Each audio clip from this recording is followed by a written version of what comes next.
Drum for the Song podcast. Hello.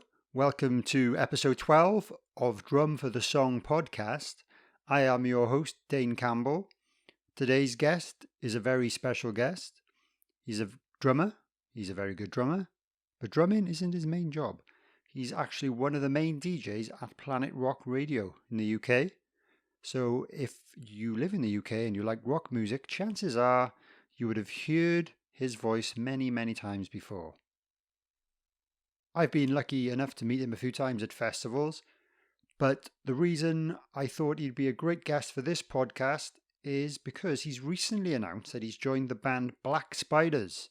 So it's going to be really exciting to see what that band do when gigging is allowed again, and I can't wait to see him live. Overall, we had a great conversation.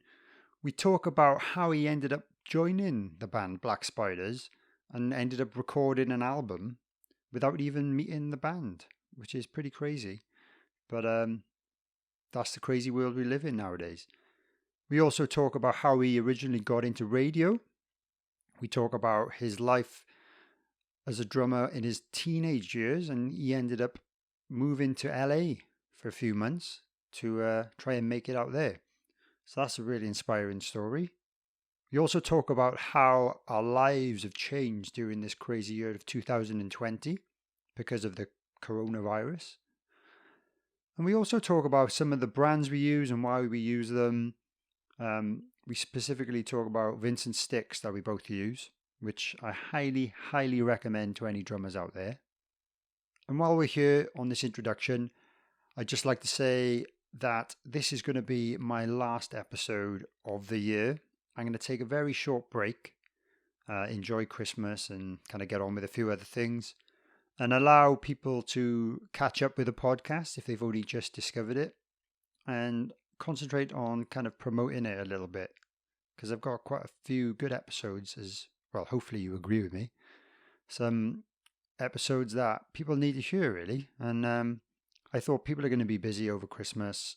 I'm going to be busy. So I just like to take this opportunity to thank anyone that's been listening or regularly listening or sharing my posts. It's been really helpful and it's been a great journey actually and a big learning curve for me and a really enjoyable one. But I'll start back again early in 2021. I'll try and line up some great guests and I'm looking forward to getting back at it. So I hope you're all staying safe and let's just get to the conversation with Wyatt Wendels. Drum for the Song podcast. So hello guys, today I'm very lucky I've got Wyatt Wendels. He's a DJ on Planet Rock and he's also the drummer in Black Spiders. Recently joined, I know, but I reckon that's really exciting to hear about. How are you doing, Wyatt? All right, all things been equal in this ever weirding time. So It is weird. I keep saying you try and find your silver linings and try and find the positives. If it wasn't for the pandemic, I wouldn't join a band, which seems a weird way of doing it, but it's true. So you try and find your positives where you can in this weird time, I suppose. Yeah, that's a good point, actually. So I was obviously going to ask you about how you joined the band, so we might as well talk about that now. It was, they approached you, or did you know they were kind of reforming or what? No, I didn't know anything. It was one of those, I remember they did a farewell tour in 2017, and I'd done an interview with them at the old Sonosphere back in the day and played a couple of their tracks. And that was it. I saw they'd done their, that's it, final tour back in the spring, summer of 2017. Didn't think any more of it. I thought, it's another band that's fallen by the wayside. So the pandemic starts. And then I started doing the Symbols of Appreciation at Planet Rock, which, for those that don't know, is quite literally where people, rather than just emailing dedications, so I'd like to mention and pay tribute to, can you give me a shout out? The idea was that they then gave me a bit of a song that I would drum out from my garage, which is, it's a garage. I like to call it my studio. It makes it sound sexy because I was working from home. So I had access to it. And it was only going to last a couple of days, and it just seemed to get more and more popular. It'd go on the air, and then the videos would go on Instagram, Facebook, and Twitter. And it's still going like 150 episodes later. But Pete from the band, I know, it was going to be 2 or 3, and it was just raw camera footage. and then it became a setup. I realized that through the electronic drum kit, I had literally a home studio. I could plug it directly into the USB, which would go into the laptop, which I could get studio quality sound. I could put it on the air. Yeah. So it kept going. And then Pete from the band saw it, and it was just, hello, how are you? We're looking to get the band back together. Are you doing anything at the moment? And it went from, yeah, I could record some demos from home, to, can you get in the studio next week, to, do you want to do the whole album, to, do you want to join the band? And then it literally 4 months later, here I am, I've recorded 18 tracks, single coming out, album next year, and then tours and gigs when we can. I'm guessing we ain't looking at anything before the end of next year and 2022, and that's pretty much it. The condensed version. Yeah, that's so cool though. And so was that how they learned that you played the drums? Was from the Symbols of Appreciation? Do you think? Literally, it was Yeah. that. The whole thing. I mean, I've been in plenty of bands. I've recorded before. I've toured. I have never in my life had an inclusion and induction into a band in this way. It's so surreal. I know it's a product of the times. Pete was a listener, is a listener, and they'd already decided they were getting back together. They demoed a dozen or so songs, and their original drummer essentially said he couldn't do it for various responsibility commitment reasons. So they needed a drummer, and it really was one of those cases where it's like, well, I wonder if he's available.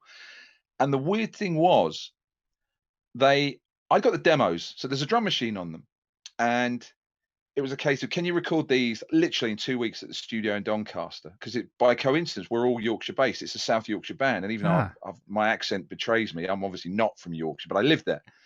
So it's a really local band, and the studio's like 20 minutes from my house. So I said, okay, I can go down there. And then Pete was like, yeah, any chance you could maybe do a demo? Because as we realized, I'd never met them, and I could have been absolutely rubbish. They didn't know what they were getting. So I literally got the track without the drums, just laid down a basic track because there was a click with it. And it was a case of, all right, yeah, sounds good. I'm thinking, I've never even met this band. I've met one of them, talked to them once.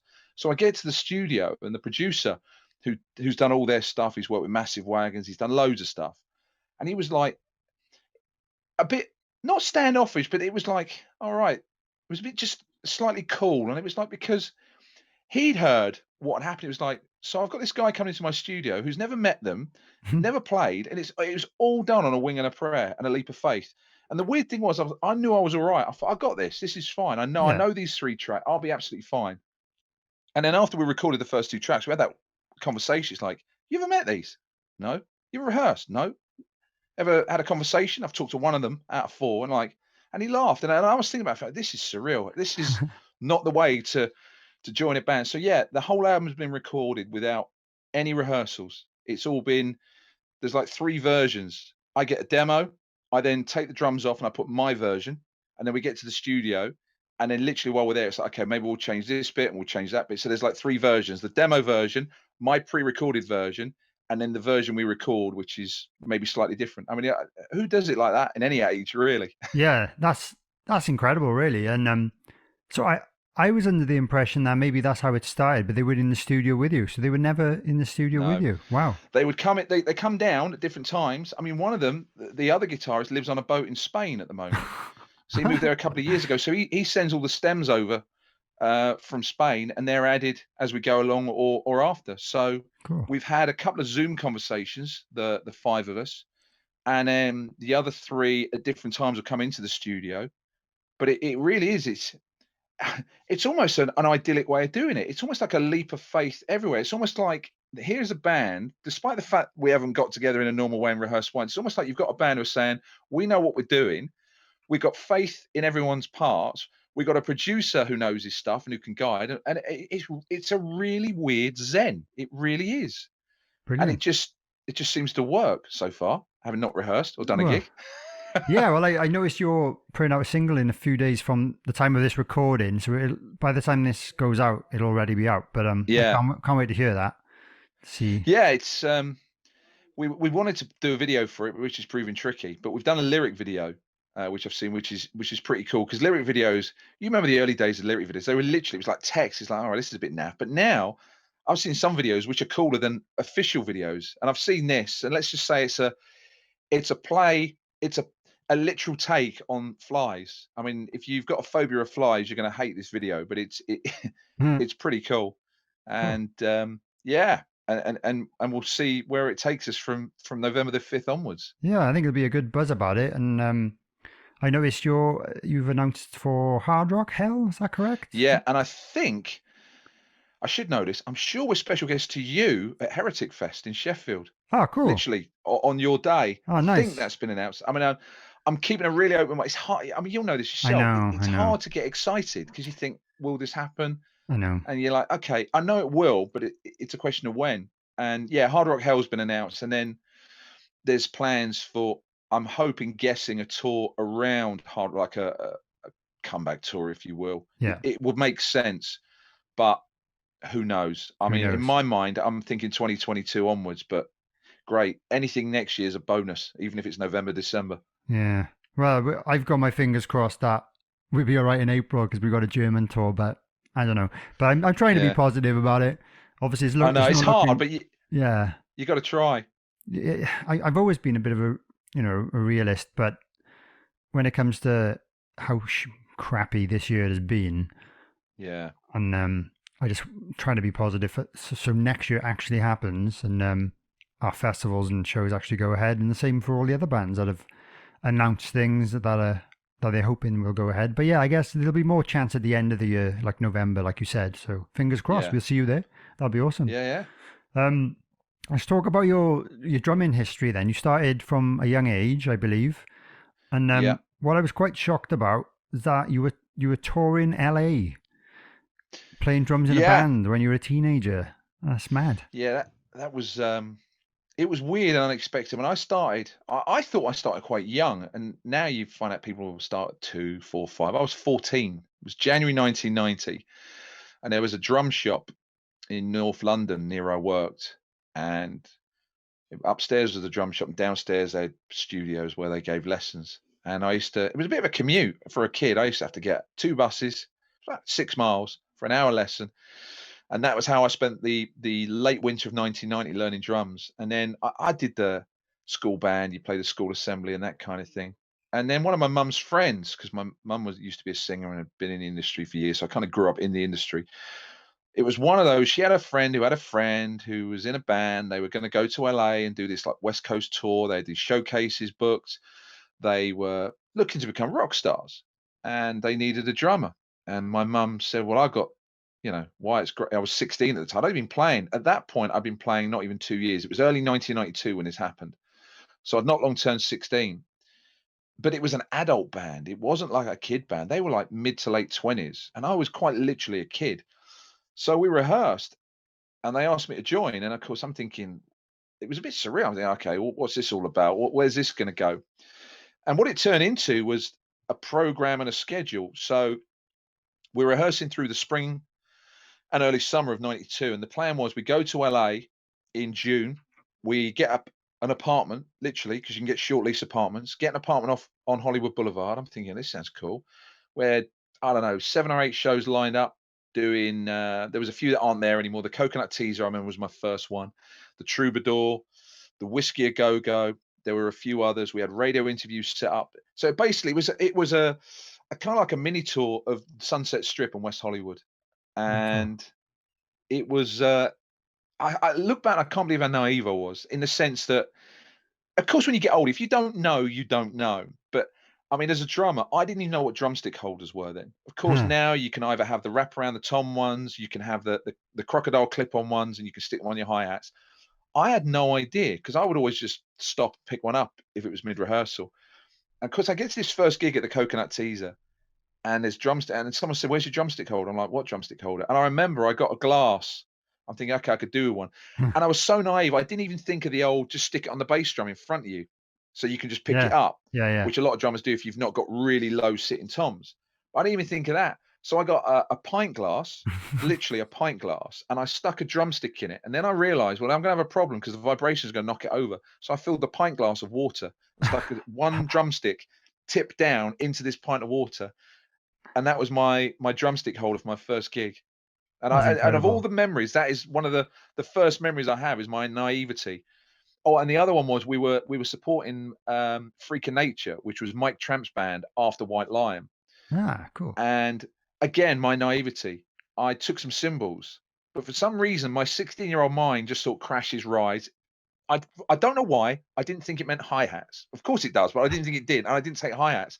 And I just remember Mike Tramp's drummer's kit was all ringed off as the headliner for the backline to go on. And I literally robbed the hi-hats from Freak of Nature's kit to use for me without asking him, and then Oh put my them God. back afterwards. Did anyone say Because I was anything? No, I got away with it because I knew, as naive and stupid as I was, my 16-year-old mind knew that if he'd have said no, I'd have no hi-hats and I couldn't do the whole gig on a floor tom on a ride. Yeah. So yeah, I just liberally borrowed them and then just put them back very quickly afterwards. So yeah, it was a hell of an experience. It really was. I mean, we had an apartment on Hollywood and Franklin, and it was exactly what it sounds like. It was one of those sort of apartment blocks. They do short-term lets of a month, 2 months, and it was musicians. It was the pool and party time, and all this kind of. It was a bit of a cliche. We got an unfurnished apartment, so we had no furniture, just air beds.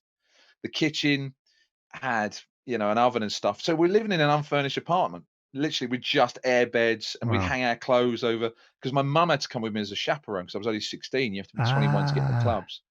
So I had all that going on.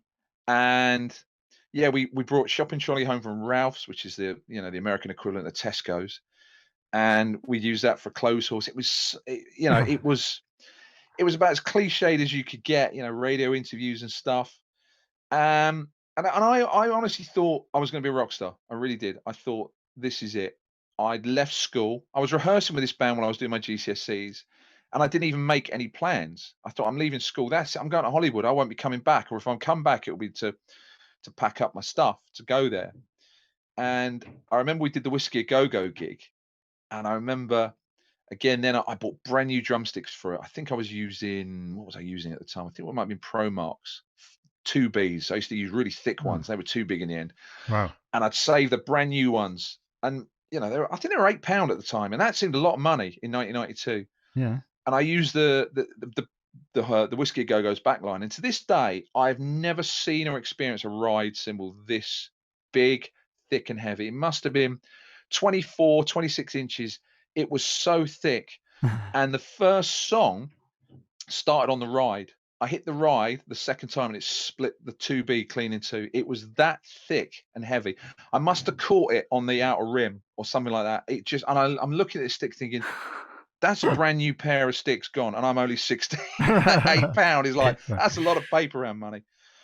But longer story a bit short, it didn't work out. Me and the band, we were cursed in the sense that the guitarist in the band who's now and has been this guitarist for must be best part of 20 years is in T-Rex, other one. He joined them after that. He broke his wrist in a motorcycling accident Oh, God. about 2 weeks before we went to the States. So he went, but he couldn't play. So when we got there, we had to get this session guy. And it was a local Italian-American guitarist who, by all accounts, he was a great guitarist. He knew the scene. He'd been around. And initially, he refused to do the gigs because he didn't want his reputation taken hit if he was going to be in a gig with a 16-year-old. He Wow. thought the band was a gimmick and that I'd be rubbish and he would look stupid. And he really thought it was just some throwaway thing. 16-year-old from England can't play. And I just remember thinking, well, I'll show you, And Yeah. he actually told me this just before I went back to England, and he said, I'm really sorry. I thought you'd be rubbish, and I didn't want to play with you because of this. Hmm. And I was wrong. And he goes, and I've got you tickets and VIP tickets for the Metallica and Guns N' Roses show in LA. Oh, But wow. it was 2 days after I left, so I couldn't go. And ironically, Ah. James Hetfield had an accident with the famous accident where he got burnt, and it got cancelled anyway. Oh, right. So there was that. There was all these other things, and in the midst of it, I ended up having a massive argument with the singer over money. Not money as in what you pay. It was the most ridiculous thing. She was this fiery Italian woman, and I remember she asked me if I was going to the shop. It sounds really trivial, but it just blew up into something massive. She asked me if I was going to the shop to pick up some other supermarket stuff. I said yeah. She gave me I think it was $20 and asked me to get. Do you know what? I can't even to this day remember what it was she wanted. So I got it, and I gave her the change. And she goes, well, where's the rest of it? I said, well, that's it. That's what it is. She goes, no, it's not. You must have spent the money on sweets. And I thought, oh my, Sweets. it just triggered me because she made some reference like I was some child who wanted Yeah. sweets. Anyway, it blew up into a massive argument where she obviously didn't get how much stuff cost in dollars. Right. And the fact that she mentioned sweets and was implying that I'd taken the money, it just turned into a mess. So I quit the band there and then. And then there was still 2 gigs to go after the whiskey gig. And I said I'd do it because the others in the band wanted the experience. But at that point, I knew that I was done. Hmm. And it kind of sank in that I was going to be flying back because my mum was staying in LA to see some friends. So I was literally flying home on my own. And it was one of the most depressing times of my life because I was flying home with my dream was over and I knew I'd have to go back to school. And that's exactly what I ended up having to do. All right, you have to do that. Oh man. So So it yeah, was quite short lived in the end, but it was. it was a good experience and a good learning process, I guess. Yeah. I mean, it was great. I mean, a lot of people don't get to play the whiskey in their life. To do it when No. you're 16, the troubadour. Yeah. I mean, it was even when you're sound checking, you can hear just sound checking your own drums before. This is before in ears where you can actually hear everything, Yeah. and you can just hear it. It just sounded like thunder. I'm thinking, this is where Motley Crue did the "Kickstart My Heart" video, and this is where the Doors have played. You know, so and same with the Troubadour. Yeah. You know, they are still the flagship Hollywood venue. So to be able to play them ever, but to be able to say you did it when you were 16, It's incredible. yeah. So you know, it set me on a decent path for sure. Yeah. No, it's good to hear that story. I had no idea, and I was wondering kind of how it all started. And I went on your website, so it's good that you have a Yeah, website because a lot of people don't bother these days, do they? They I kind of know. I need to update it absolutely, but they don't really cost as much as people think, especially if no. you've got a friend doing it or you can do it, and they're another tool. You know, I know people Yeah. use Facebook pages and Instagram or YouTube, but these should just be an addition to, not don't have to be in replacement of. Yeah. So Exactly. Yeah. No, I yeah, totally agree. So yeah, I find this a bit strange that I'm interviewing you, someone who's used to interviewing other people. So this is a bit strange for me. So yeah. um, can you explain how you went from school then and whatever you did in between and got into DJing at some point, obviously? It was essentially failure that took me there. After the American trip, I went to college, studied performing arts. I went to a music school, private music school, which isn't as poncy as it sounds. It was almost like a spin-off of Thames Valley University, which is Reading, and it was Right. music performance, but my specialist subject was drums. This seems it seemed like fortunes at the time. Don't seem that much now. 3 grand for a year, but you studied full time drums, drum performance, drum workshop. You would study jazz. You'd study modules. You had performance workshops. You study Latin percussion. It was drums, drums, drums. You had to practice. You had practice. It was a school for drums, and I did that. And then you know the band I was in at the time had an independent record deal, which did an album. That went nowhere. I mean, I think what finished that was where there was some serious shadiness and skullduggery going on, where we paid a then journalist at Kerrang £200 to be guaranteed a review. Right. This is the mid '90s, Wow. which is shady at any time, and he slated us. I'm thinking I'd have paid you 250 to make sure we got a good review in that case. Yeah. Yeah. I'm thinking you've just Exactly. been paid 200 quid to slate it. If you're going to be bribed, at least be bribed properly.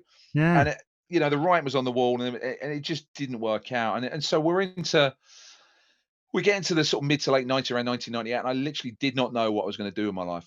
You know, I'd finished college. I didn't bother with university because I thought I was going to be a full-time musician. I'd done various bands, and I literally had the stage newspaper, and I was going through the classifieds, and I remember sitting in the bath with this paper and thinking, what am I going to do now? Let's give this radio a try. It was as really cold and as calculated as that. Let's give that radio thing a try. And it was an advert for a radio school, and it was like a 2-day course.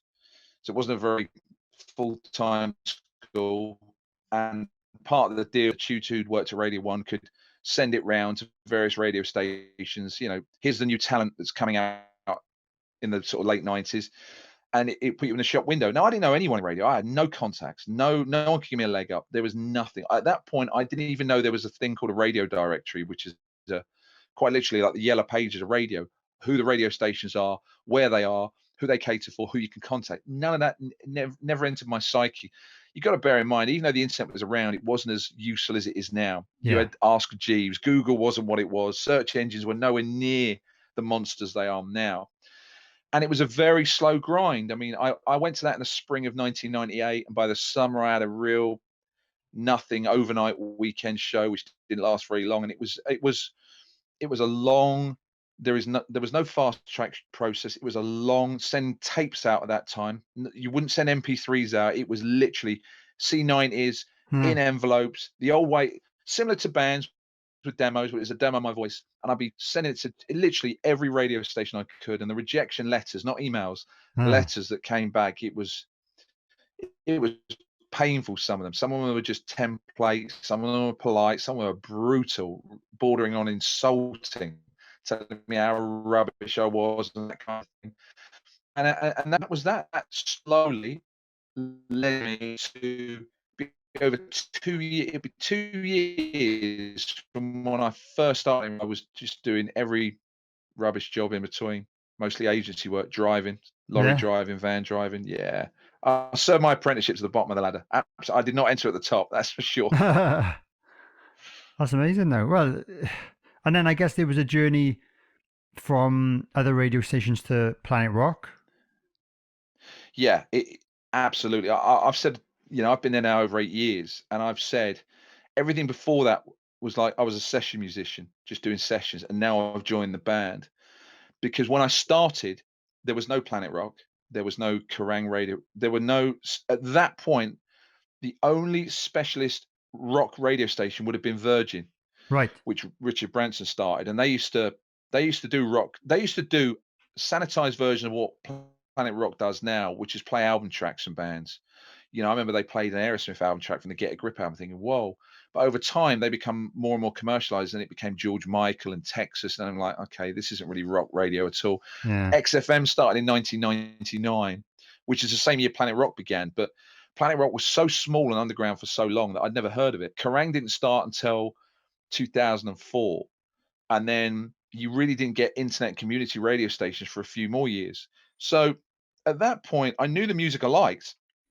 I just didn't know there'd be somewhere for me that'd be a home. And I've been going in what is known as commercial radio. And commercial radio is exactly what it sounds like. It's commercial pop. When I started, you would get commercial radio did include some guitar music. It would include stuff like Kaiser Chiefs, Franz Ferdinand, that kind of thing. And you might get a bit of Nickelback. You might get what is considered commercial standard, something a little bit edgier. I mean, I can remember this seemed edgy in 2001. A commercial radio station, you'd never get this now, but you'd have a commercial radio station be playing the Spice Girls, Blue, Emma Bunton, and then you get Stained outside. Yeah. Oh, yeah. Wow. You're thinking, can you imagine? Yeah, exactly. Yeah. Because I remember when that came out and it was on Kerrang and all that. Yeah.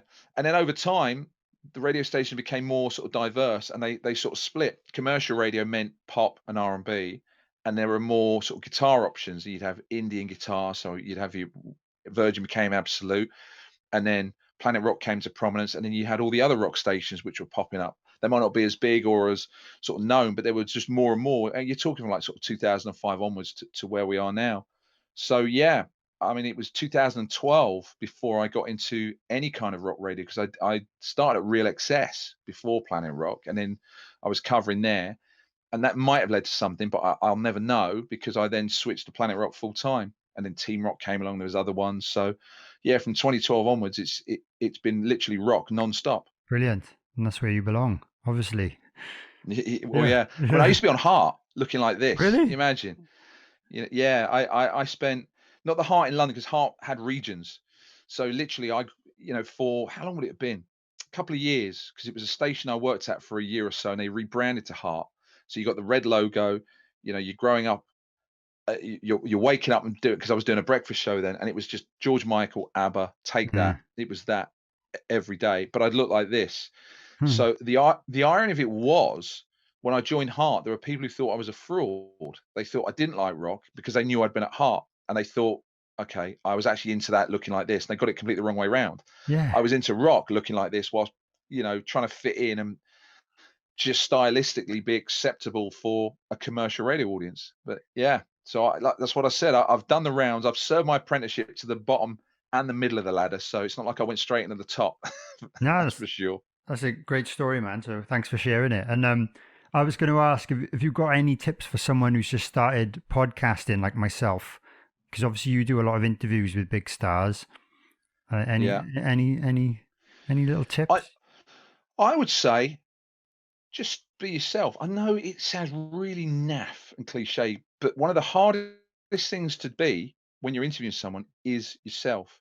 Yeah, But it's almost like the utopia. Once you nail it, it opens up the doors because when you're talking with someone, and I know this from proof, and I've interviewed some supposedly prickly characters, people who don't like interviews, people who just don't want to speak, and I've had some of the best interviews, and they've been really complimentary about it.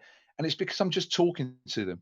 I'm talking to them about stuff that, firstly, they won't always want to talk about, and then you find things they do want to talk about. But when you talk with them, not at them, it makes them relax and open up. So, for example, I can use Rolling Stones examples. I've interviewed Bill Wyman and I've interviewed Ronnie Wood on separate occasions. Now, obviously, they know before, and they're always going to get asked about Mick and Keith and when you're going to be going out with them. Bill Wyman knows he's always going to go, oh, why'd you leave the Stones? And almost their back is in a way almost up because they don't want to talk about it. They've got to put on the act. But if you find the things they are truly interested in and you talk about them first, you can talk about the stuff about, well, why did you leave the Stones? Or, Keith and Mick, what's that like? And they'll open up no problem. So, for example, Mm. I knew Bill Wyman likes antiques. And weirdly enough, he likes metal detecting. He likes getting his metal detector out and going out near his Suffolk home and looking for old treasure. You talk about that, no one's going to talk to him about that generally. And he's enthusiastic. And then it's a lot easier to then talk about the Stones, for example. Ronnie Wood loves his art and painting, and he loves the blues. So you're talking about his art, and you talk about slide guitar, and he's like an enthusiastic kid. And then when you know you need to inevitably talk about Keith, Mick, and when you're going out the Stones, it's not a problem. It's fine. They'll, Yeah, they'll, they'll offer the information as well. Same with John Bon Jovi. Everyone wants to talk about Richie Sambora. You're going to need to touch on it at some point.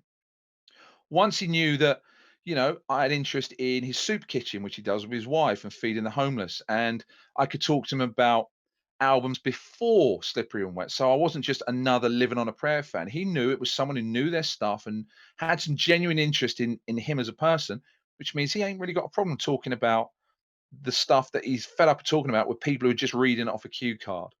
So you want to be yourself as much as possible yeah, because they know when you're nervous and they expect it with some. And if they know you're nervous and it's stilted and awkward, they're just going to give you awkward, stilted answers just to get it out of the way. either So way, you yeah, just be yourself as much as you can and talk with them. Just yeah, literally converse. Think of it as a conversation, not a Q&A. yeah. I try. And then, That's what I try and do.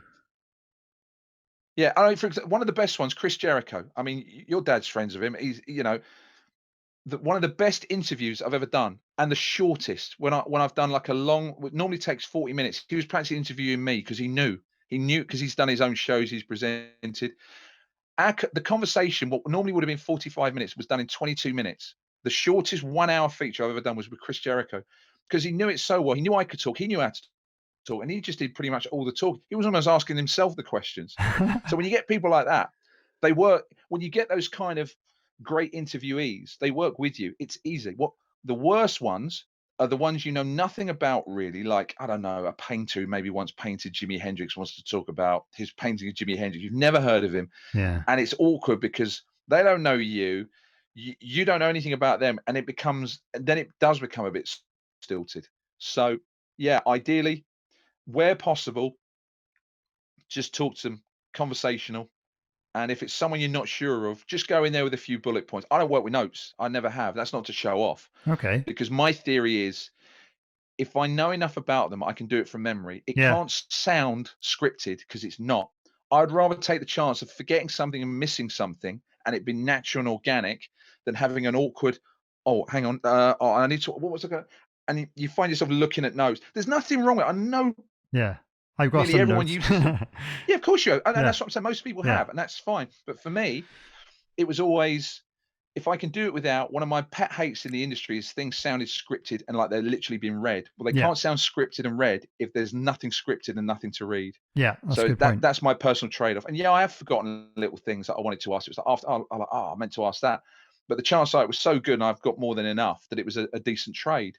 So yeah, just be yourself. Brilliant. No, that's really helpful. Thank you. And I will put that to good use. And I might try an interview one Yeah, day, or a conversation, I like to call them. conversation. Yeah, Yeah, I did change that a few episodes in. I'm like, I'm not going to call them interviews anymore. I'm just going to call them conversations. So yeah. In conversation with, in session with, yeah. a chat Yeah, with. it's all good, isn't Yeah, it? and it is when you pitch it that way.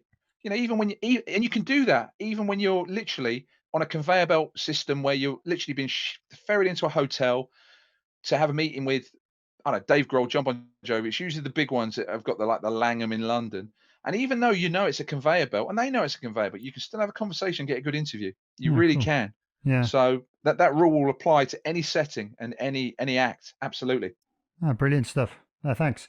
Um, Obviously, you're still broadcasting now. How has that changed since the coronavirus pandemic?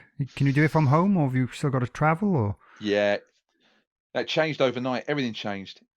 If coronavirus had happened 2 or 3 years ago, we'd have been completely knackered. Technology really, quite literally, saved us, and I think not just our radio group, but in the end, the radio industry. Our systems.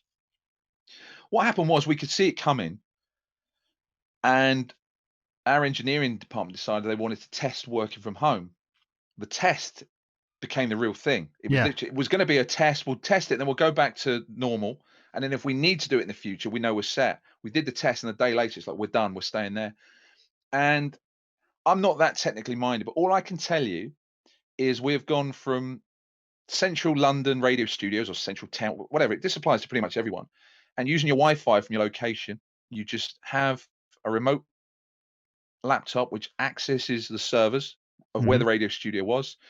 You have a professional microphone, which is that in the corner there. yeah, You bring up the playout system that you would see if you were in the radio studio, and it's now on your laptop in this spare room. And you just need to make sure that you've got the right sounding room. In this case, I've got carpets that have got massive shag piles, so it's natural acoustics. Some people are putting cardboard boxes up and loads of yeah. foam. So and that's it. You're live from home. That is it. It's as simple as that, which blows people's minds because you couldn't do this a few years ago. No, When I've got a friend who has a home studio that they built 15, 20 years ago, and it's a replica of like an old Capitol radio studio. I'm like the desk, everything. And she liked the idea of having this. It's a radio studio in my spare bedroom. I'm like, and I think about that, what it would look like now versus what I have. And you are literally talking to me on my home radio studio. This is it. this is it. That's so That's cool. it. A laptop and a microphone and a Wi-Fi signal. That's Uh, it. like, obviously, the fact that the pandemic is here is horrible, but has it made your life easier then without commuting? Because you like you said, you live up north. Yeah. Do you I have, would. you travel to London like every day, or? Yeah. Well, I used to. In the first few years, it was non-stop every day. And then as I got older, it became taxing. It's a lot. It was a 6-hour commute. So I would break it up. I'd stay in London maybe a day. And then technology caught up where now you can work from home. But before that, you could go to other studios Right. in the group. So I could go to our studio in Leeds or Sheffield, and the commute would be minimal. And then coronavirus happened, and now all of us are literally at home. So yeah, I've got more hours in the day, and my expenses are through the floor. It's funny because you can never get the balance right. I've gone from commuting too much to wanting a rest, to now staying at home so much. It's like, I wouldn't mind a couple of days in London each month. Yeah, I know what It's you like mean. Yeah, now we can't be pleased. But yeah, in that sense, and it's the same for everyone. People are realizing, wow, I've seen my house. You become a bit more productive. So for example, now I can do interviews from home. We don't meet in person anymore as such. The trade is, it's not a bad trade. People like Ozzy Osbourne, Rob Halford, Brian Johnson, these people that live in the States can now do interviews from home that they couldn't or wouldn't do before. yeah, And I can do them from here just in the evening. So when I'd normally be commuting or just getting home, it's no bother to me. 8 o'clock at night. Oh, quite literally, here's half an hour. Rob Halford talking about his new book, or Ozzy Osbourne talking about the Prince's Trust. You just couldn't do that before, or wouldn't. yeah, So it's brought opportunities. We all know the downside of what this brings, but there's, as I've been saying, there is positives in every scenario for everyone, yeah, and you can find your silver line. The fact I can work from home, I see the family more. I've joined a band. My expenses are down. My car isn't getting hammered on the mileage. It's bad, but it's not all bad. Is what I'm sort of say to people. Yeah, I know what you mean. Like, just in my household, it's just me and my wife, and she's working from home, and it's changed her life massively in a positive way. Her working life, anyway. Yeah, She's a lot happier, which means I'm happier. And yeah, I know. Yeah, do you know what I mean? Yeah, you know the knock-on effect. And yeah, yeah, yeah. saving The money. butterfly effect. We're not, spending less on the transport and stuff. So yeah, Yeah. it's worked out well for us. And yeah, so one thing I was going to ask, you don't have to answer it. I just thought it was a cheeky question. The amount of songs you've played and been forced to listen to on the radio, are there any songs you're sick of hearing? Oh yeah, yeah. I People have this. I will answer it. People have this idea that you only play what you like, and it's an old view that goes back decades. It's not a new view. My answer is the same as it's always been. Just because I don't like it, I know there's a market for it. So I'm not a Jethro Tull fan. Yeah. Never liked them. You know, I mean, we could say now, you could think of a band you don't like. There's also this theory that for every band you don't like, you can always find one or two songs that you can go, yeah, that's all right. Or you might even like it a lot. Like Roxy Music, I'm not a big fan of, but I think Avalon's a great song, for example. I can't even give you that with Jethro Tull. I honestly can't. I can't think of one Jethro Tull song that goes, yeah, yeah. And I can give you, I'm not a big Thin Lizzy fan. Killer on the Loose is a great song. Thunder and Lightning, great song. Dire Straits, not a big fan. Absolutely love Telegraph Road. Yeah. I like The Man's Too Strong. And you can do it with bands you don't like, but Jethro Tull, so Aqualung, oh, I play that. Locomotive Breath, no. Thin Lizzy, Whiskey in a Jar is a no for me. Wow. And I know a lot of these that I'll say, people are going to go, what? Yeah, yeah. No, it's interesting. And there are some Pink Floyd songs which, and I've literally had arguments with people over this, and people get offended. There are some Pink Floyd songs which are not for radio, and people go, "How can you say that? It's great in the film." I'm like, "It'll be great in the film." What is it? On the Run, the sound of, Oh yeah. and it's like, how's that? There's nothing you can hum to. You can't sing to it. You know, it's all right. Breathe is all right, but when you put On the Run with it, so Breathe, On the Run, Welcome to the Machine. No, where it sounds like there's a photocopier going at the end for like a minute. There's a lot. I mean, there's a million times more songs that I do like, but there's quite a few songs which I'll happily never hear again. Sweet Home Alabama. Oh yeah. I like Tell me Freebird. about I quite like that, but yeah, there's a lot of songs that I'll happily never hear again. it. And just explain a little bit. Obviously, you have like playlists, yeah, that you have to choose from. Is that kind of Yeah, correct? And is there any flexibility on? Can you there choose is. anything? There's a lot more flexibility than people for Planet Rock, for example. There's a lot more flexibility than what I call commercial playlists, where they are so rigid. So commercial playlists generally have what's called at the end of an hour a droppable song, where it means if you are pushed for time, you can drop a song, but it has to be this one and only this one.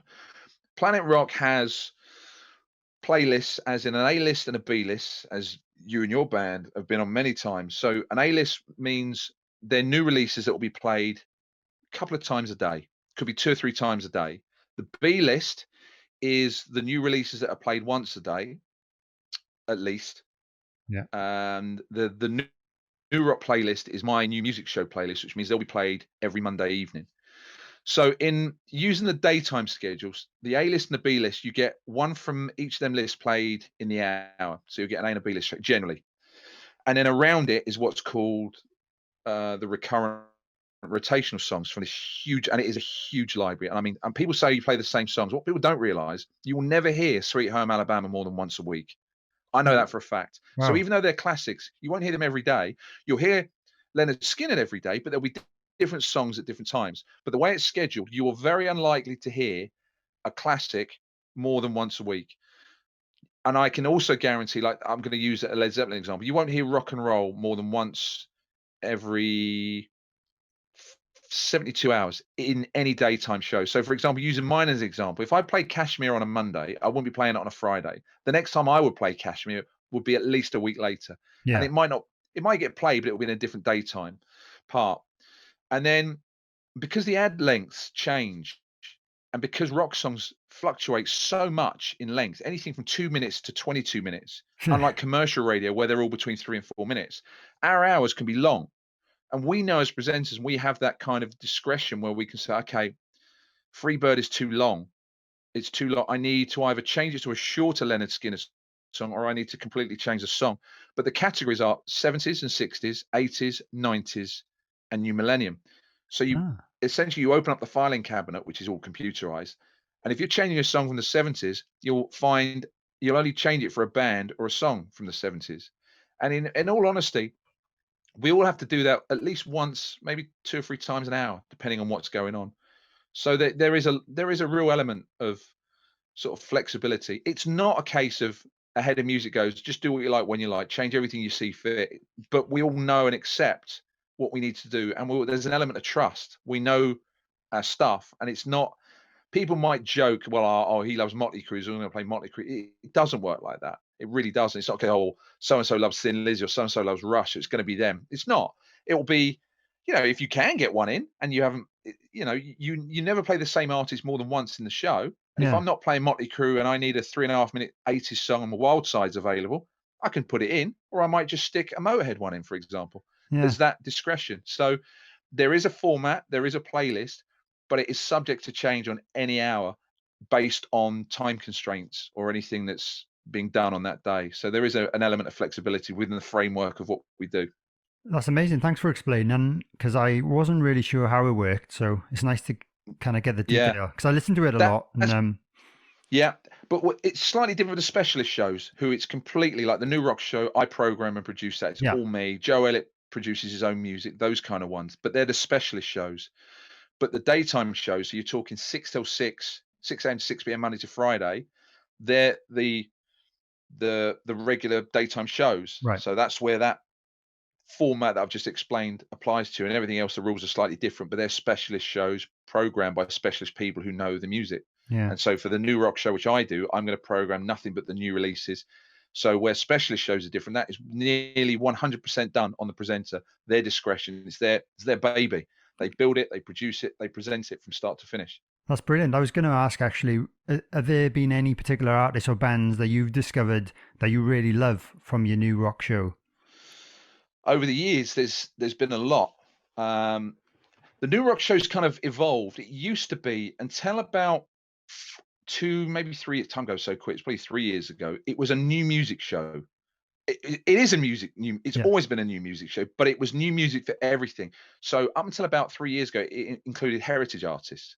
So the big band. So I play new Saxon, new Judas Priest, new Alice in Chains. Then it changed to like grassroots and unsigned.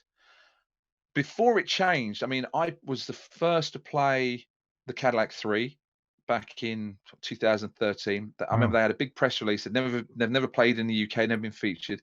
Same with Blackberry Smoke. They'd been around a while in the US. They've been around about 9 years in the US, and the UK never touched them. Wow. I'm trying to think. Other new Greta Van Fleet, first one to play them. I remember that. That was like August of the start. It was like the summer of 2017, like a month before they did their showcase. I think it was the Boston Rooms in London. Those Damn Crows. Remember Blink and I was their first single, first to play that. Yeah. Stone Broken. It's another one. One of the first to play that. I think it was the first. Yeah. I'm trying to think of other ones. Those Damn Crows. Massive Wagons. Remember Ratio? Yeah. That hadn't been playlisted. Your Band as well. I think that first featured on the New Rock show. I can't remember what the debut single was, but that was definitely on the New Rock show. Yeah, cool. Yeah. So there's been a lot. I can't remember it. Now, Ringleader maybe. I don't know. Yeah, I think it might be Ringleader actually. Yeah. There was Toesland as well. And then of the newer bands, there was things like Eden Thorn, Hollow Star. There's been a lot. I mean, obviously, it's weird looking at some of the old playlists, because some of them bands you've never heard of again. I've kept every playlist since 2012, since when I started doing it, and I've still got them in a drawer down here. Sometimes you look at them, you're thinking, wow, whatever happened to, I don't know, pick a band. I'm thinking, wonder what happened to them. Beware a Dog, Trigger Finger. I'm just thinking there's some random names of bands that just didn't do much. And then there's some that are still going. Scam, there's one. Still see them sort of knocking around. Yeah. You'd think it's good they're still around. Will bands that ever kick on? Von Herzen Brothers, remember playing them 7 years ago, still around. You're thinking, will they make the leap? So yeah, there's been quite a few good ones, but seeing the likes of Those Damn Crows, Massive Wagons, they've got an upward trajectory. Played them on Amazing. New Rock over the years. Yeah. Yeah, it's The Cadillac amazing. 3 are a big band now.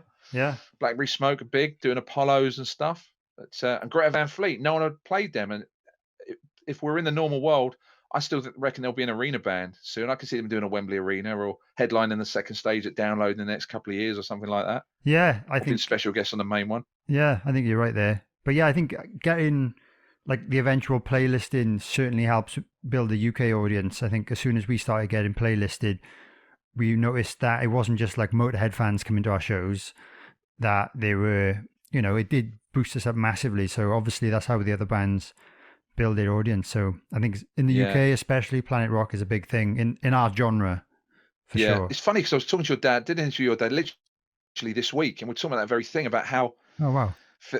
for you, but more for him because of the Motorhead connection, is that transition, the emotional connection Yeah.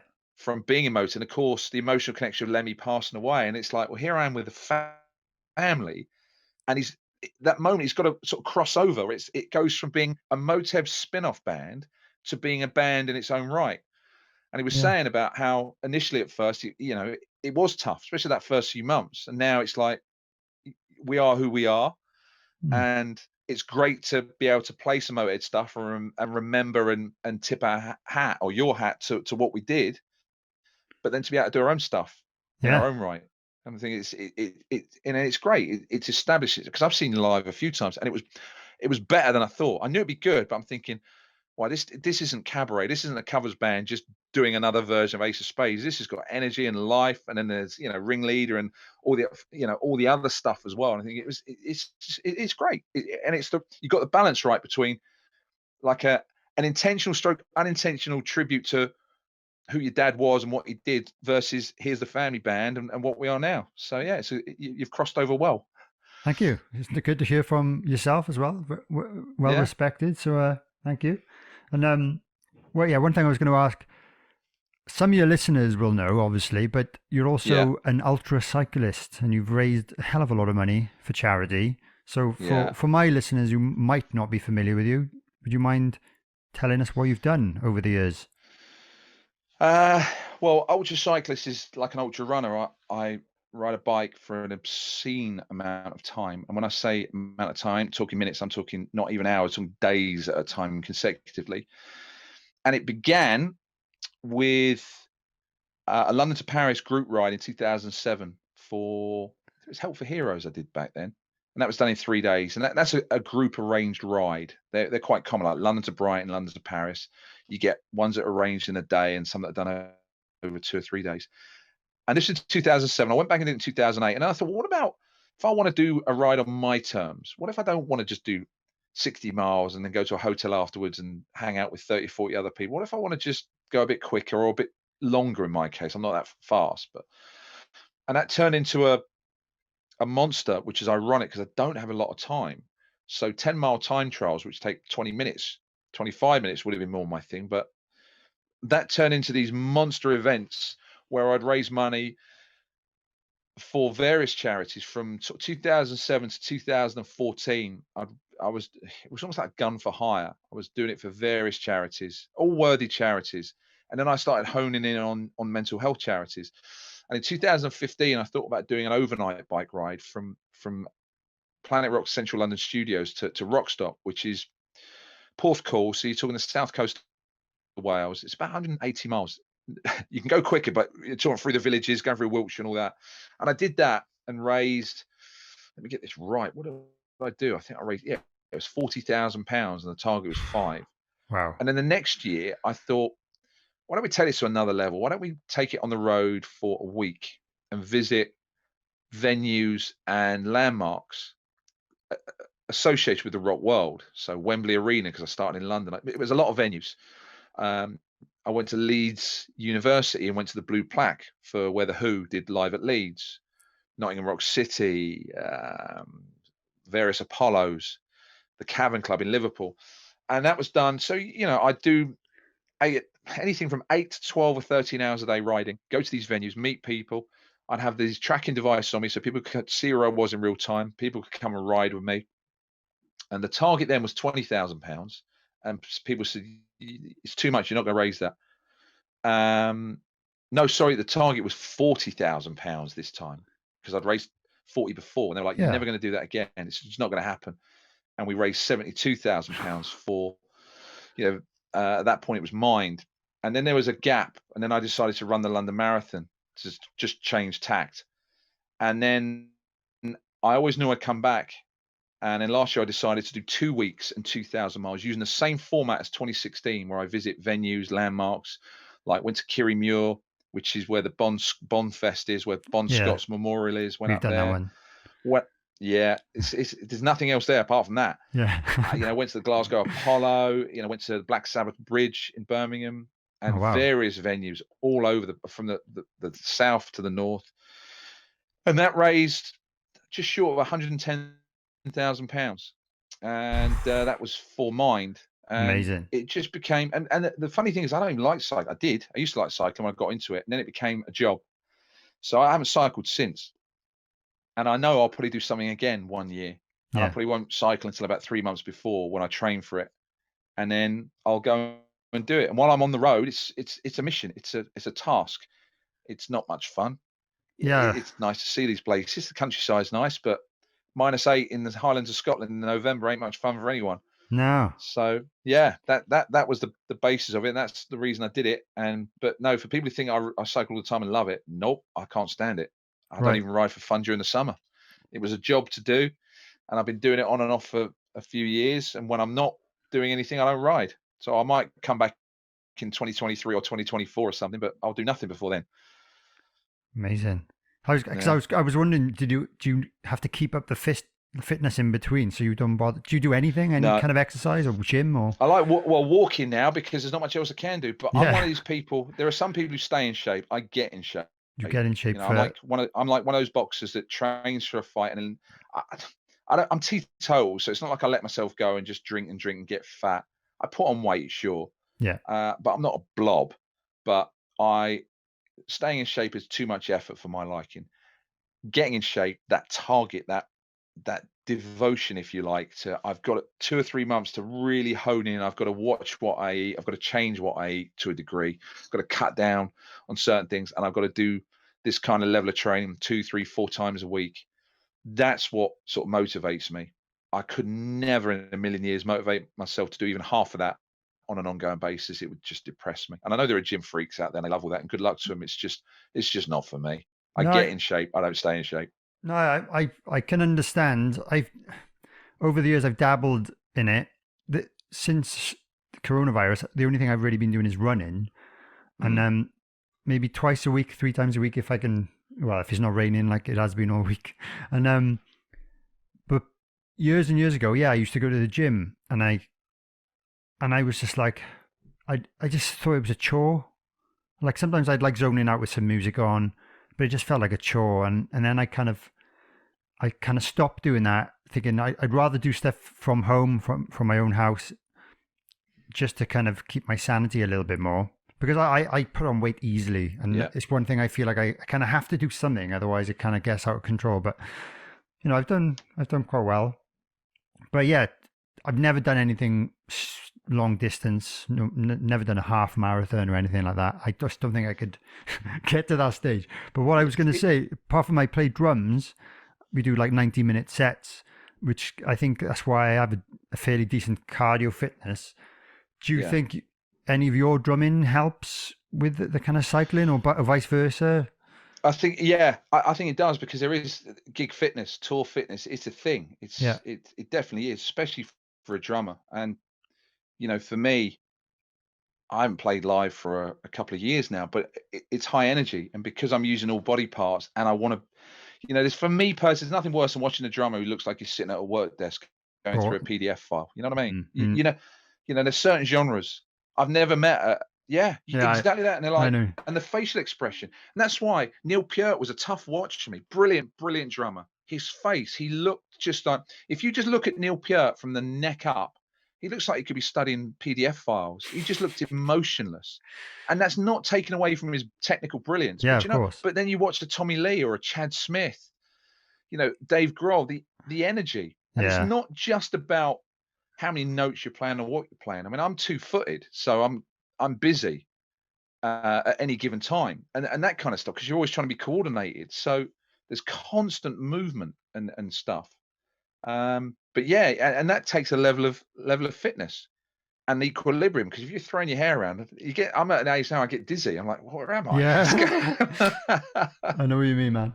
Yeah, I've always been like that. I've always thought, right, I've got to, no matter what I'm playing, I've got to make it look like I'm enjoying myself. And Yeah. you get a sore neck from it, and your hair gets in your face and everything. But like, I think it's much more enjoyable for someone who's watching you play. Yeah. If you look like you're enjoying yourself. It's quite simple, really. There's a massive difference between playing songs and performing songs. Yes. And I want to do both. It's if you just want to play the music, you can stick an album on. It's like I was saying, if I'm doing, especially with the stuff I'm recording, Black Spiders, I'm thinking I take this out on the road. There's some serious stuff going on. I'm gonna have to concentrate. I'm thinking, yeah, I've got to concentrate, but I want to perform it. I don't just want that flat face. Yeah. And then I'll deal with what I call the two-footed snobs. And it's funny because drummers have. You don't play double kick, do you? Do you play I do. Yeah, there's not.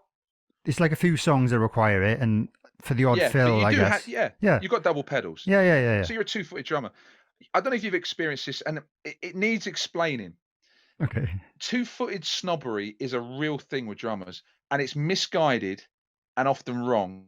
So, for example, a one-footed drummer, there are some that think, "Oh, two-footed players. Oh, yeah, you're just, they almost look down on them." It's like, well, why would you need 2 feet to do what you can do with one? And there's the misconception.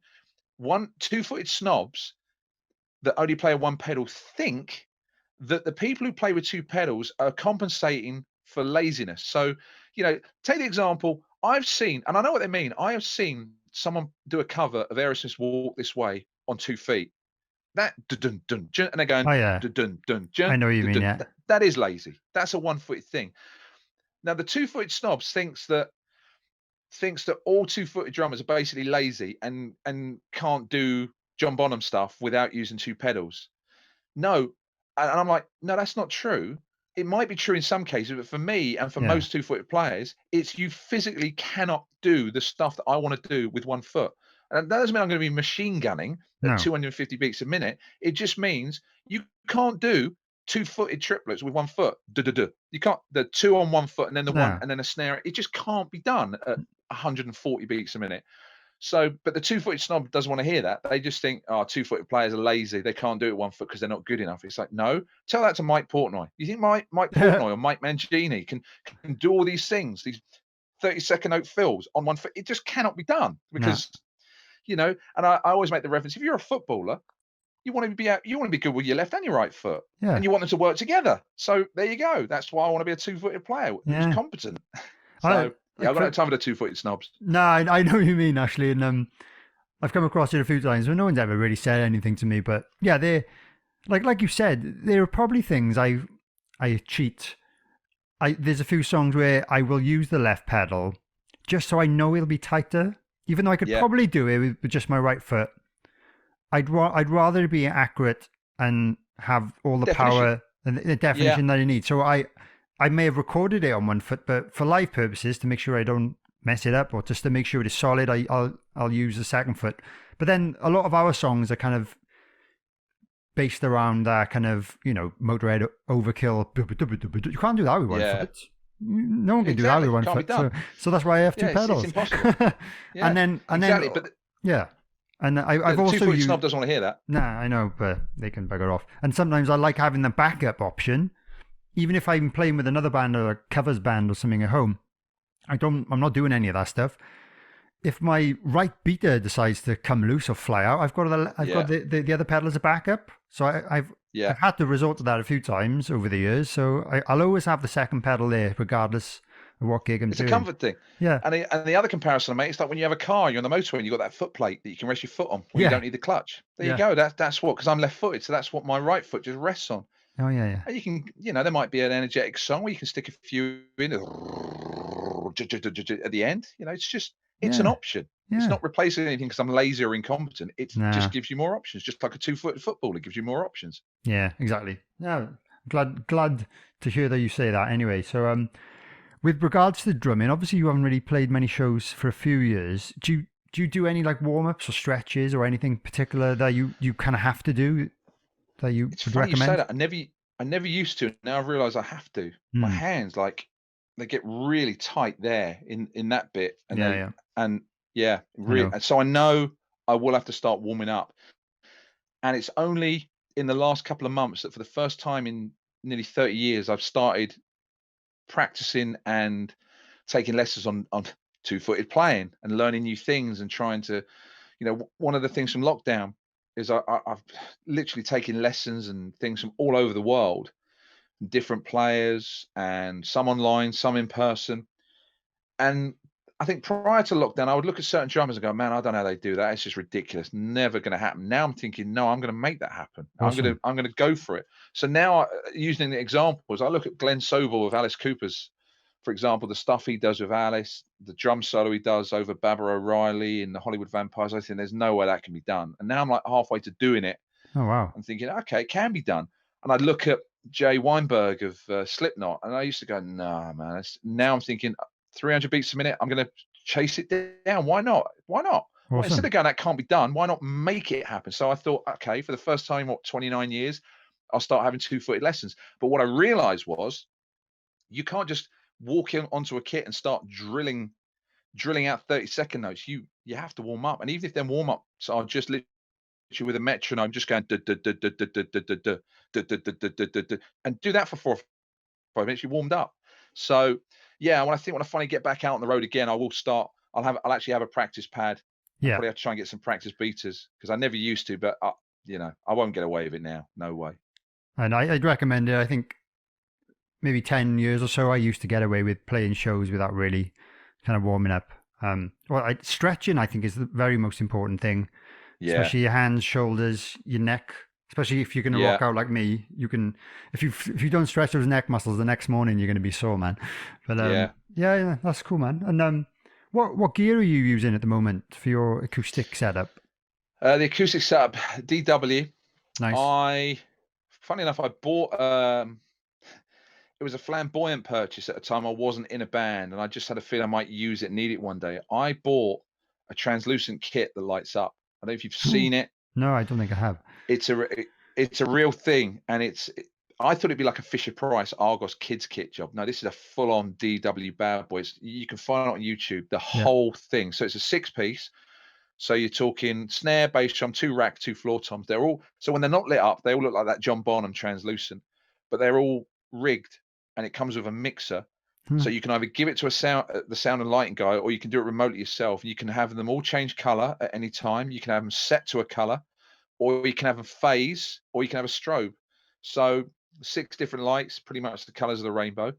I mean, it's Hmm. pure flamboyancy. I should be in a T-Rex tribute band or some glam band. I have a feeling I will probably mostly use them off, because they might get a bit distracting, or just have them set to one color the whole time. Yeah. So yeah, DW got the Roland electronic kit, and literally last week I've just ordered a handmade brass snare. Ooh. A fella in Sheffield hand makes them. Like, these are not cheap. These are he makes a silver one, What's pure the silver. That's $5,000, what? and it's massive. It's like the old Tama Bell brass snare. This huge, like 15-inch snare, 7 inches deep, really heavy. It Wow. does aluminium ones, does titanium ones. So it's like a $2,500 snare that I'm going to have made. So I think VK is the company, but he Oh does yeah. make kits, but mostly snares. Have you heard of those? Yeah. So yeah, so I'll have a DW translucent spare snare and this giant VK $2,500 thing. Jesus So yeah, Christ. Wow. And then what about and then symbols and Zildjian. It used to be wow. Sabian, and then I just found myself getting more and more. If we're honest, if we're Yeah. not endorsed, and if we're completely honest as drummers, we Yeah. could find a symbol from every company that we like and use Yeah. them on his setup. I would find out I liked some Sabians and some Zildjians, and I just sort of found more and more Zildjians. I thought, you know what, let's keep the symmetry. So I use a lot of Zildjian customs.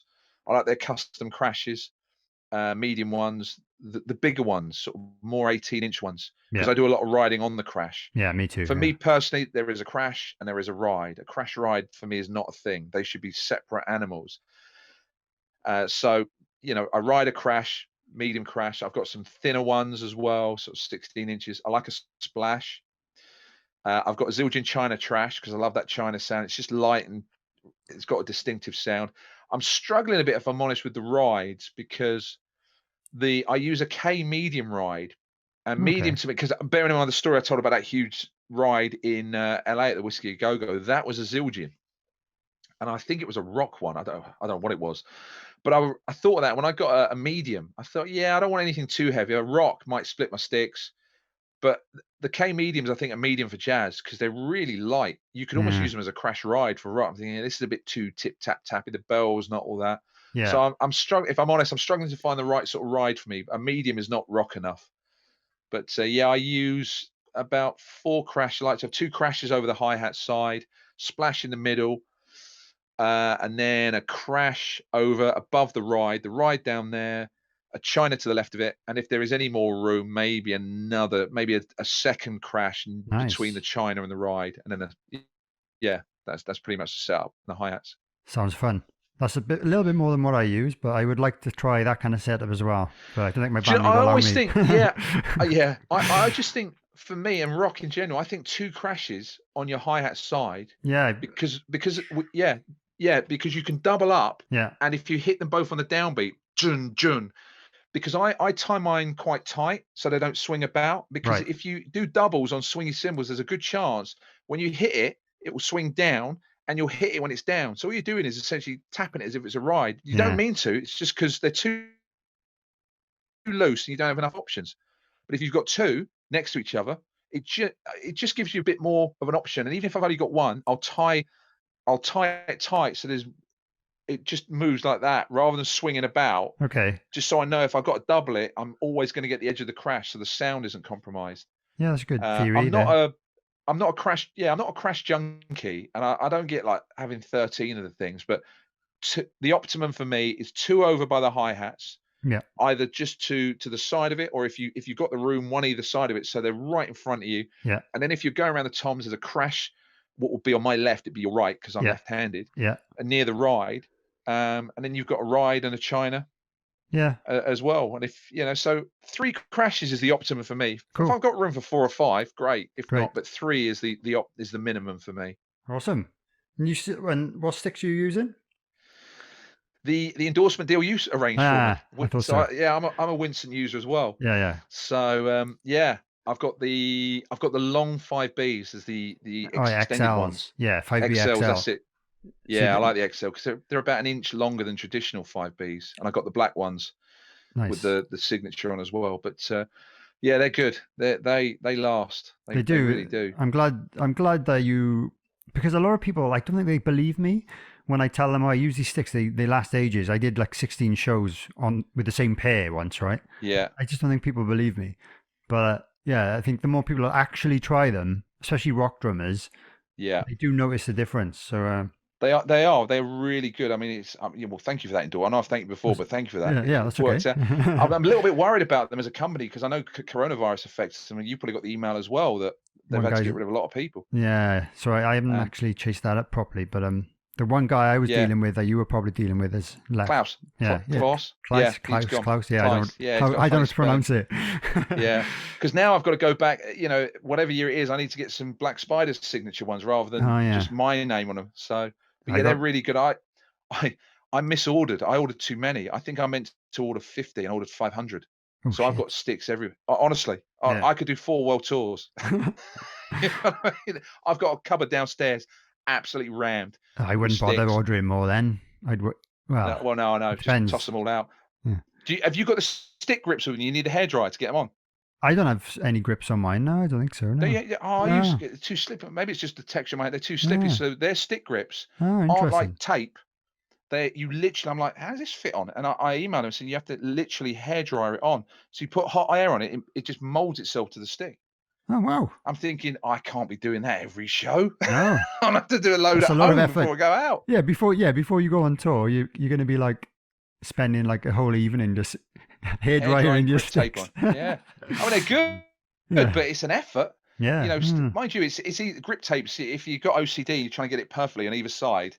They can be a bit of a faff. I think a lot of drummers are OCD. I definitely am Yeah. to some degree. So, oh well, I didn't know you used the grip tape. I've just never really Yeah. tried them. Maybe it would benefit me. I don't drop a lot of sticks. Obviously, I do occasionally, but Yeah, it's just the way it feels in your hand. Because if they're slippy sticks, you just feel like you're not gripping them properly. And I didn't use them for years, but I reckon if you just gave it a go, even just as a practice, you'll be surprised, and you'll probably find yourself either go. I think you grip tape more than the actual grips. You can also get spray that you spray on. It's like an adhesive. Oh wow.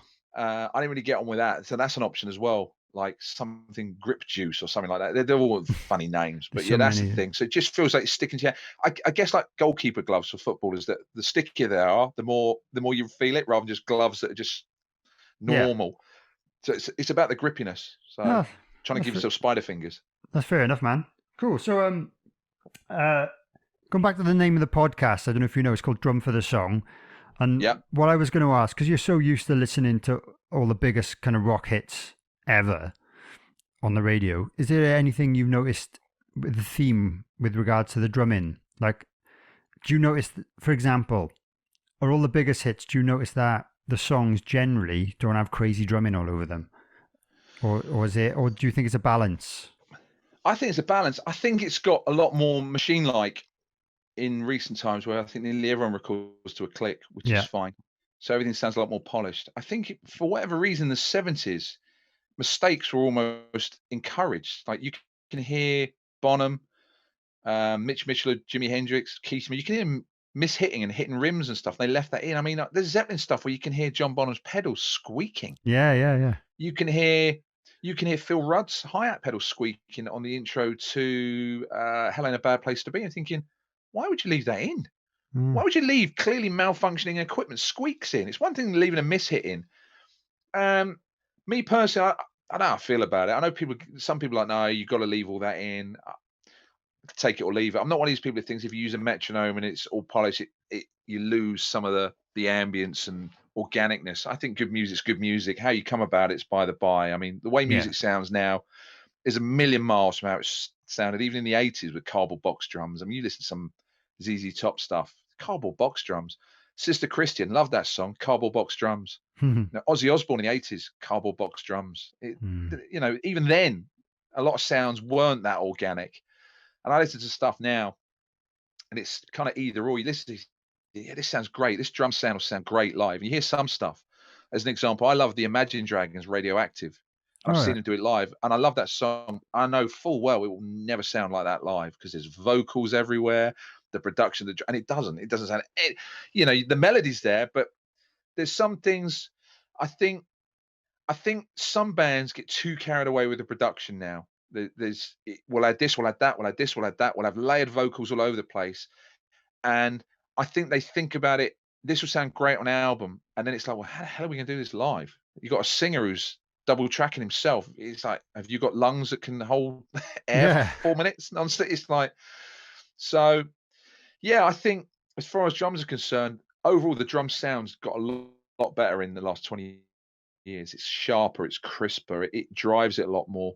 But I don't know about overall if drums have become less or more predominant on records. I don't think there's a sort of era where you can go, well, drums were really important in the 80s, not so much the 90s, but now they are in the millennium. I think in every era, every decade, it's a case of wherever the song fits. I can't honestly say, well, yeah, I think things are different for drums now because they used to do this and they used to do that.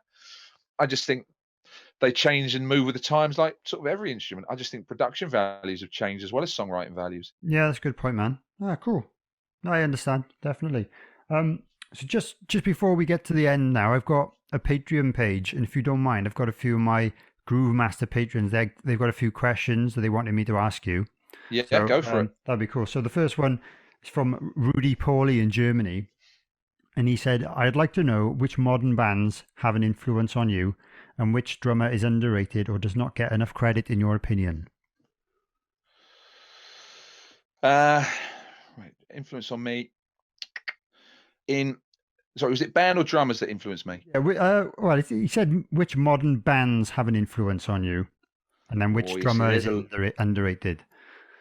bands that influence me now. See, modern ones. It's like a band that's been going years that's still going. Are they technically a modern band, or are we talking about bands That's a that good have only been going a question. few years? No, I'd just go with whatever, man. Yeah, Motley Crue. Then they're still Yeah. going. Tommy Lee was always my biggest influence. Still is musically. Not sure about his lifestyle, but musically. Aerosmith as well. Joey Kramer. For me personally, as a 2-footed drummer, is the most influential 1-footed drummer, which I know most people go to John Bonham, who weirdly wasn't a big influence on me, although I appreciate what he's done, and I've taken a lot more influence in sort of more recent years. Same. And drummers that have influenced me in recent times, Mike Portnoy.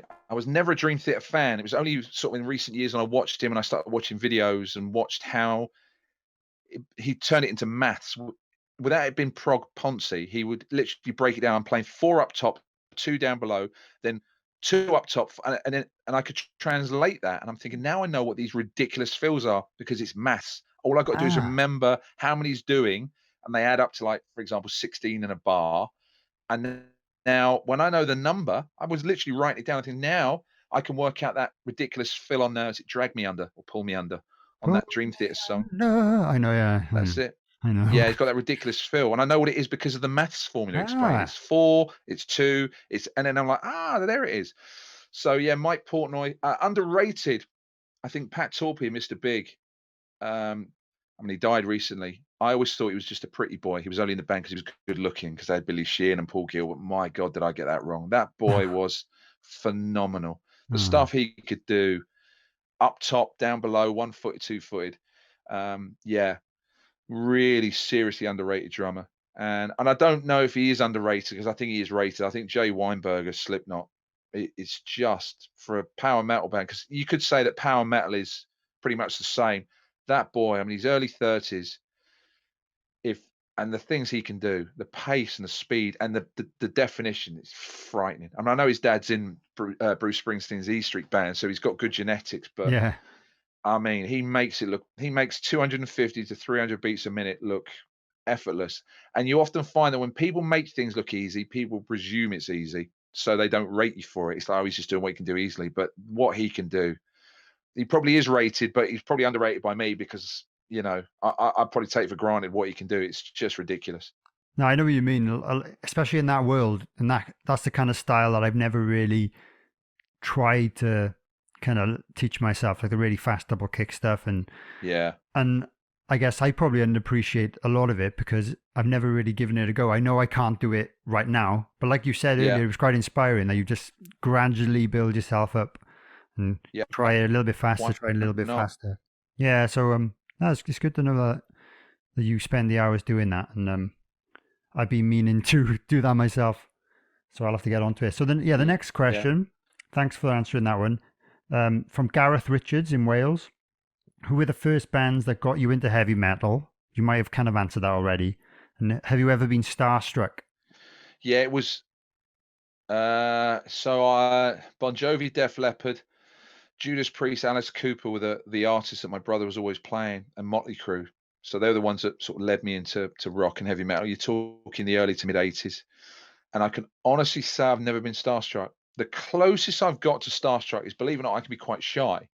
I can talk to anyone professionally, not a problem. I've interviewed Aerosmith. I've interviewed members of Motley Crue, not a problem.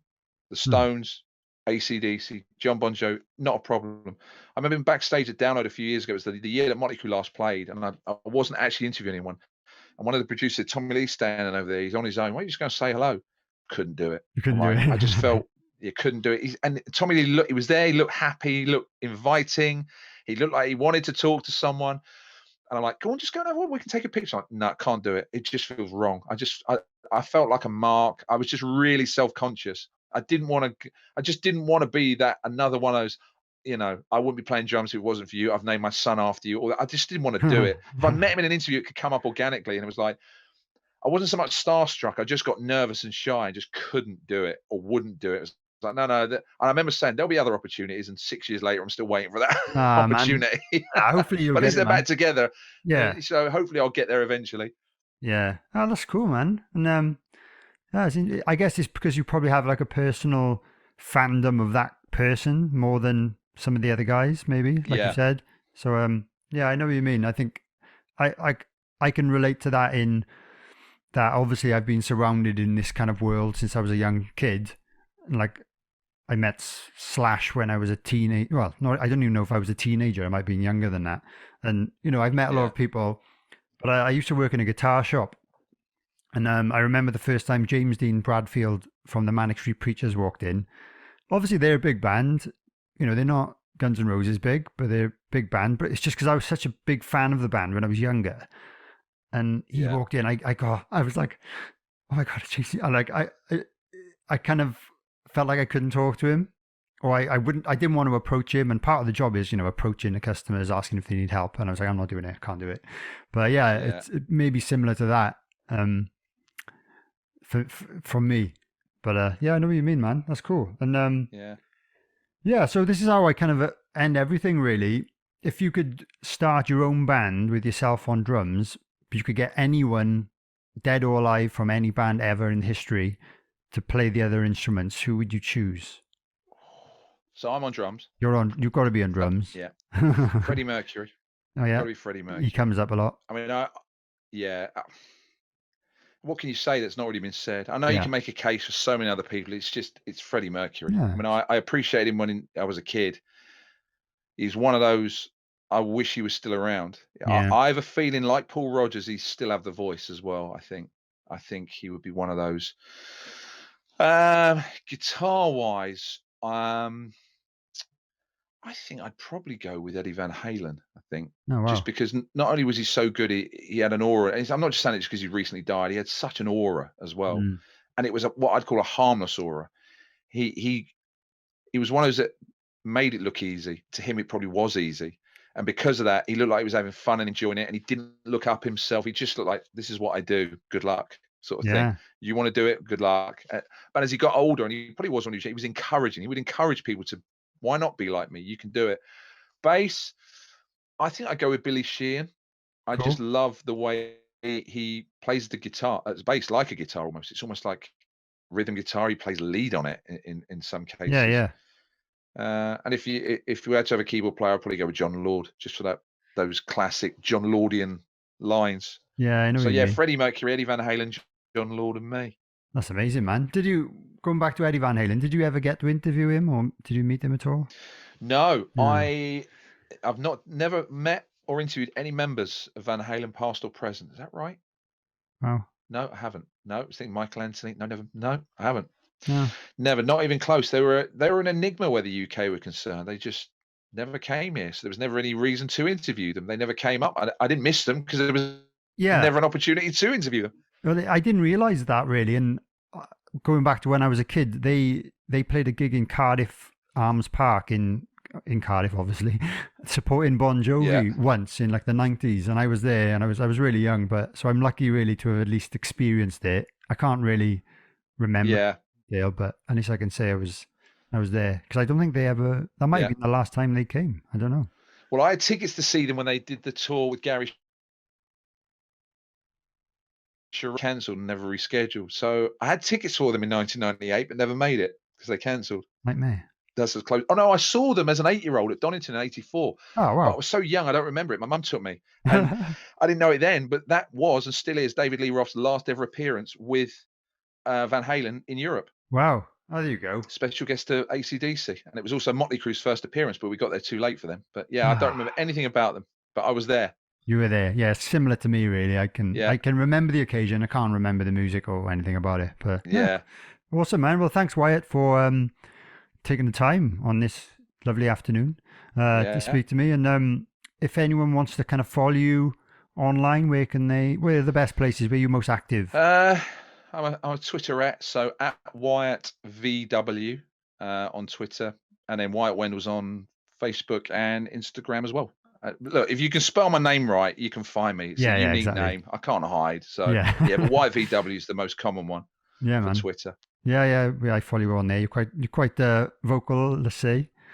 I would say. Yeah, so, I can. I've got opinions and a sense of humour, but I Yeah. rub people up the wrong way from time to Yeah. time. More often than not. Not as much as I used to, but I still manage to do it even when I'm not trying to. Yeah, man. No, that's great. I've always enjoyed reading your tweets and stuff. So, yeah, great. So everyone follow Excellent. Wyatt. Check out Black Spider's new single that will be out by the time this goes out. So, Yep. fly in the soup. Is that right? Fly in the soup, yeah. It is literally about fly in the soup, and it's a metaphor about people who are irritating. I'm going to be the fly in your soup. I'm going to Right. irritate you. Yeah. I'm going to be the hole in your shoe. Going to be the wolf at your door and that kind of thing. It's about someone who's just not going to let go. Who's just going to keep bothering you. But it's not Okay. about a stalker. But yeah, and yeah, the lyric video is good. Lots of flies. You've even got Yeah. flies working out in a kind of gym environment. It's a bit surreal, but it's good fun. Awesome, man. Well, okay. I'll look forward to watching that in a few days. And thanks again. And we'll speak Brilliant. to you Thanks soon. for having Hopefully, me. yeah, yeah. No problem You at all. will. Yeah, we'll Always a pleasure. we'll keep in touch. Cheers, Wyatt. Cool. Cheers, Dane. Bye bye now.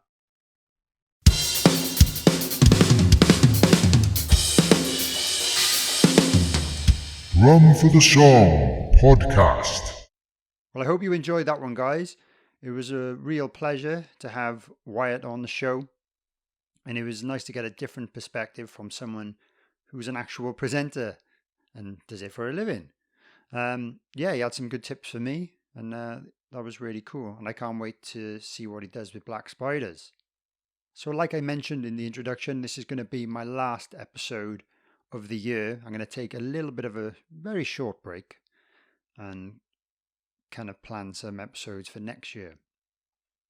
So if you've only just discovered this podcast, please go back and subscribe wherever you're listening and check out some of the other episodes. Preferably check them all out because they're all really good in their own ways. Feel free to leave me a review on Apple if you're listening on Apple. But just make sure you're subscribing to me on your podcast app or on YouTube, or preferably both.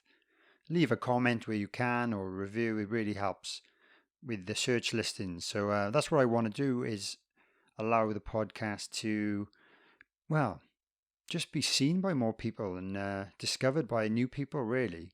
There's a lot of competition out there, especially this year, because a lot of people, including myself, decided to start one during the pandemic. So I know I'm not alone, and there's loads of other podcasts out there. But thank you to all the people that have stuck with me since the beginning, or since you discovered. It's really nice getting comments every other week from people that have checked out the latest episode. And all the feedback is really helpful. And it just makes it more worthwhile. So cheers. I'd like to give an extra special thank you to anyone that is supporting me on Patreon.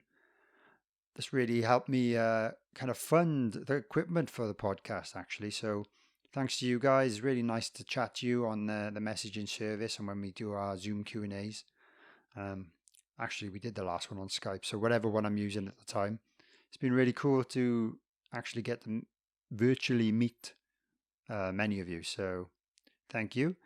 And especially my top tier Groove Master patrons, I'd like to especially thank you guys for helping me out even more. So a biggest thank you ever to Dean S. Monaghan, Rudy Pawley, Dan Hurst, Gareth Richards, and Steve Hancock. Thanks so much, guys. Hopefully you'll stick around for next year. I'm not going to take any payments for December, but if anyone does want to sign up to my Patreon page, it's patreon.com/drum for the song. You can get some extra bonus episodes, and depending on which tier you choose, you can get tickets to a Phil Campbell and the Bastard Son show. We do the Skype Q&A sessions that I've mentioned before. You get early access to the podcast and stuff like that. So any help is appreciated, and it's really nice to actually meet some of you. I'd like to take this opportunity to ask you to please follow me on social media. If you're on Facebook, my page is Dane Campbell Drummer, and I've also got a Facebook group called Drum for the Song Official Facebook Group. Really easy to find if you just search for it. If you're on Twitter and Instagram, my personal page is Dane_drums, and the podcast page is nice and simple, Drum for the Song. So please ensure you're following me, and you can find out about when the podcast is going to restart And it's also really cool, and we have interactive things happening on most of the pages as well. I really hope that whoever you are, wherever you are, you have a really great December and a great Christmas period, hopefully with your families, providing our governments will allow us to spend time with each other. Let's really hope. I guess before then we can just try and stay as safe as possible, follow all the rules, and kick this virus's arse. So, yeah, just thanks for supporting me through this year, and hopefully I've brought some joy to your life and provided you with some entertainment. That's the idea. And if you're a drummer, until next time, next year in this case, don't forget to drum for the song.